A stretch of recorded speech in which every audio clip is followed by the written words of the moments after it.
ईंधन किल्लत की खबरों के बीच इंडियन ऑयल सहित ऑयल मार्केटिंग कंपनियों ने संयुक्त प्रेस ब्रीफिंग कर स्थिति स्पष्ट की है। इंडियन ऑयल मध्य प्रदेश के सीजीएस अजय कुमार श्रीवास्तव ने कहा कि राज्य और केंद्र सरकार के बीच लगातार समन्वय बना हुआ है और डोमेस्टिक एलपीजी सप्लाई को प्राथमिकता दी जा रही है। उन्होंने बताया कि कमर्शियल एलपीजी का वितरण केंद्र की गाइडलाइन के अनुसार हो रहा है और अब 5 किलो के छोटे सिलेंडर भी जारी किए जा रहे हैं, जो कि छात्रों और युवा प्रोफेशनल्स के लिए उपयोगी हैं।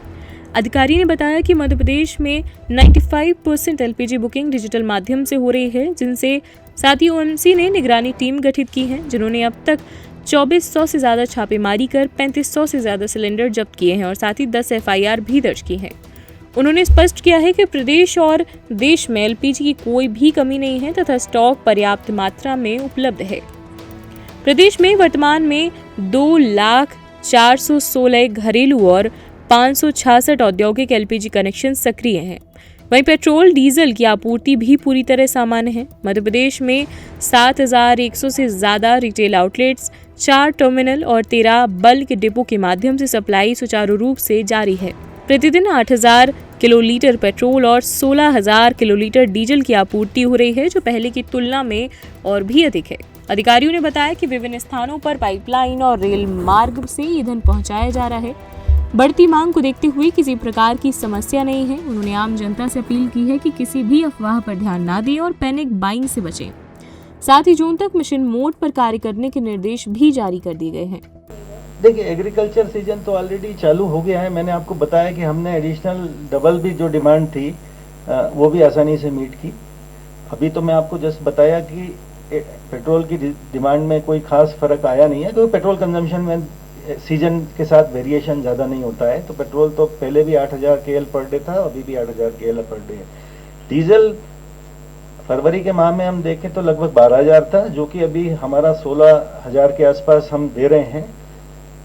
इसके ऊपर भी अगर जाता है तो हमने तो 36,000 KL भी दिया हुआ है। मतलब डीजल अगर 20, 22, 23, 24,000 भी, तो उसमें कोई इशू नहीं है। डीजल सप्लाईज आर एब्सोल्युटली, मतलब there is not a constraint, we can easily meet whatever demand comes and we do not hope कि इसके ऊपर कोई बहुत ज़्यादा एग्रीकल्चरल पीक आएगा। बस जितना भी आता है वो हम लोग बड़ी सरलता से मीट करने में, मतलब कोई जी। केरोसिन के लिए देखिए, भारत सरकार ने केरोसिन उपलब्ध कराया है।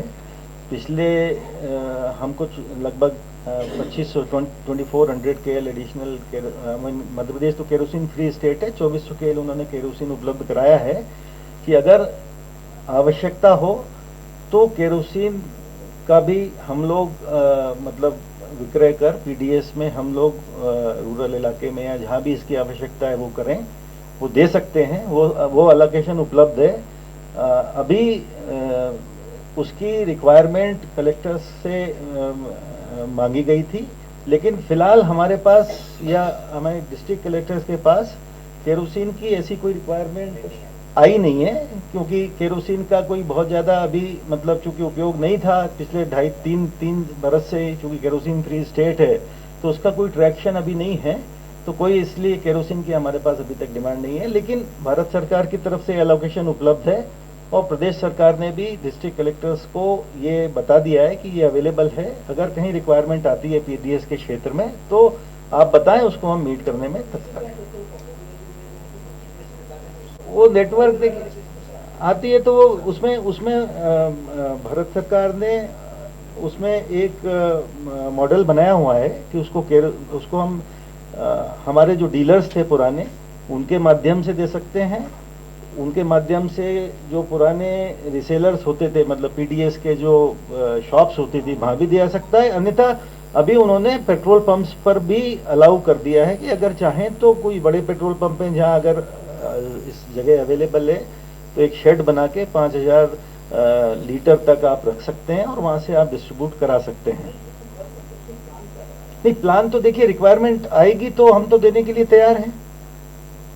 हाँ, अभी मैंने बताया ना, विजय जी बताएंगे। उसमें अभी नहीं आई है, कलेक्टर से मांगी गई थी कि जिन जिलों में आवश्यकता है, हाँ, जिनके 2 petrol pump, petrol pump specific petrol pump हमारे डीलर्स हमने चिन्हित कर लिए हैं। हमारे पास जबलपुर और इंदौर में केरोसिन की अवेलेबिलिटी हमने रख ली है। अगर रिक्वायरमेंट होगी तो वहाँ से हमको उठा के डिस्पैच करना है, वो हम कर देंगे, उसमें कोई ऐसी परेशानी नहीं।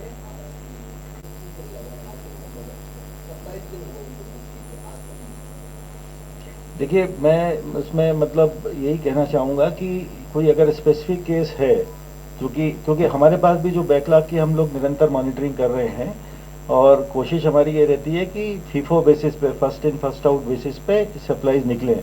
पर कई अगर आपको पास अगर ऐसा लगता है कि कोई इस विशेषता, क्योंकि ये जनरली जो हमारी जो बैकलॉग की स्थिति है वो निरंतर, मतलब कहीं भी बैकलॉग इतना नहीं है। अगर कोई स्पेसिफिक केस है तो आप बताएं, या आप मतलब हमारी जो हमने इसमें नंबर्स भी दिए हुए हैं उन पे आप बता दीजिए, तो हम लोग तुरंत उसको रिजॉल्व करने के लिए पूरी तरह से तत्पर हैं। बट ये स्पेसिफिक केस होंगे, क्योंकि कई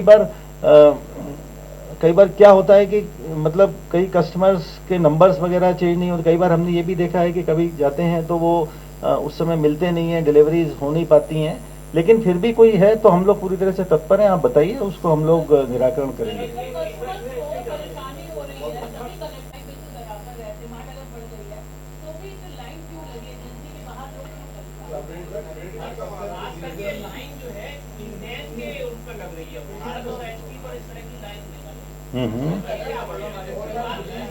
नहीं, एक हाँ बोलिए, हाँ बताइए। ये जो डीएससी नंबर आता है बुकिंग करने के बाद, क्या ये चेंज होता है बाद में? डीएससी नंबर, हाँ, जो डिलीवरी ऑथेंटिकेशन नंबर है, अब इंडियन पे क्या हो रहा है कि जो डीएससी नंबर आ गया, सप्लाई देने में देरी हो रही है, उसके बाद वो घर आता है, वो कहता है कि आपका डीएससी नंबर एक्सपायर हो गया, दूसरा आएगा, और फिर दूसरा आएगा, उसके लिए वो फिर से कुछ करता है, दोबारा नंबर आता है। तो क्या ऐसा हो रहा है कि जो पुराना डीएससी नंबर पर वो कहीं और सप्लाई कर दिया, अब दोबारा नहीं, वो ऐसा तो वो नहीं कर पाएगा, क्योंकि अगर डीएससी नंबर पे एक सप्लाई हो जाएगी तो 25 दिन पहले अगर शहरी क्षेत्र है तो दोबारा से बुकिंग उस नंबर पे नहीं हो पाएगी। मुझे पूरे फैक्ट तो नहीं पता है, लेकिन जो आप बता रहे हैं उससे ऐसा लगता है कि किसी स्थिति में शायद वो इनवाइस अगर कैंसिल उसने किया होगा तभी 1 मार्च में एक, हाँ बता दो। जी विश्वा जी, क्या इसमें टेक्निकल बताना चाहेंगे? इसमें क्या हो रहा है, हमारा जो बीपीसीएल ये 7 दिन के लिए वैलिड रहता है। 7 दिन के बाद अगर रिफिल डिलीवरी नहीं हो रहा है सो ऑटोमेटिकली वो चेंज होगा। जब रिशेड्यूल करते, एक प्रोसेस है रिशेड्यूलिंग करना, जिसका पेंडिंग बुकिंग रह गया उसको रिशेड्यूलिंग करना, तो तभी एक नया ओटीपी जाएगा। और ये जो डर है मन में कि मेरे सिलेंडर दूसरे कहीं पे जाएगा, ये हो नहीं सकता, क्योंकि ये डीएससी कोड के अगर से जैसे ही डिलीवरी देगा उसी रजिस्टर्ड कस्टमर के पास एसएमएस जाएगा कि आपका रिफिल डिलीवरी हुआ है। तब वो कस्टमर को समझ में आएगा कि हो रहा है कि नहीं हो रहा। डीएससी कोड में जब तक नहीं देगा वो डिलीवरी नहीं होगा, और डिलीवरी होने के बाद कस्टमर के पास मैसेज जाएगा कि आपका सिलेंडर डिलीवर हुआ है।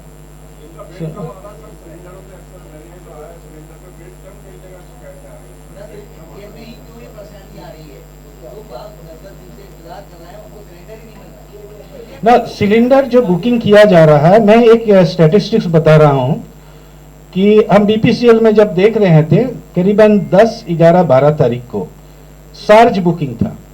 हमारा नॉर्मल बुकिंग इसी टाइम में करीबन बीपीसीएल में 65,000 से 70,000 बुकिंग आता था डेली।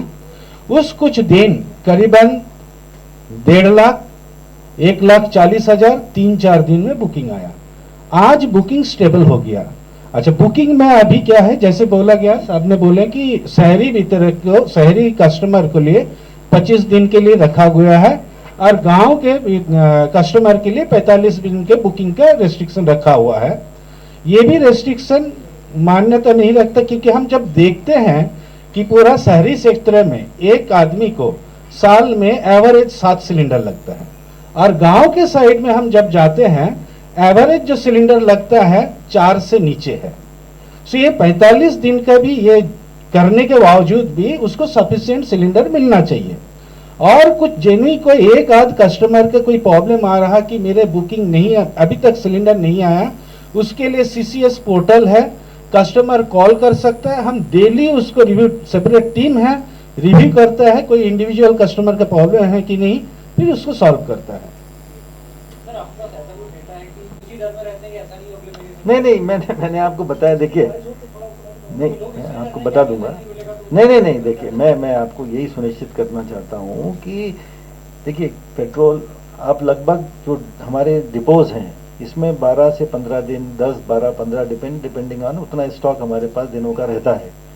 लेकिन इनमें से 4 टर्मिनल हैं, वो पाइपलाइन से कनेक्टेड हैं। पाइपलाइन से कनेक्टेड है मतलब पाइपलाइन में कंटिन्यूअस फ्लो है, आपको जब जरूरत है आप tap, because it is running, so आप ले लीजिए।